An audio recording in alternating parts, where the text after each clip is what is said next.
Olen kuullut tarinaa eräästäkin veturista ja tervavaunuista. Ole hiljaa, käski Jaska. Ei naurata yhtään. Hän ei pitänyt siitä, että häntä muistutettiin hänen omasta onnettomuudestaan. Vai niin, myhäili Taneli. Et kai se vaan ollut sinä, Jaska, sano nyt.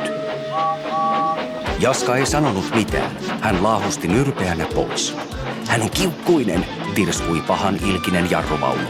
Yritetäänpä tehdä hänet vielä kiukkuisemmaksi.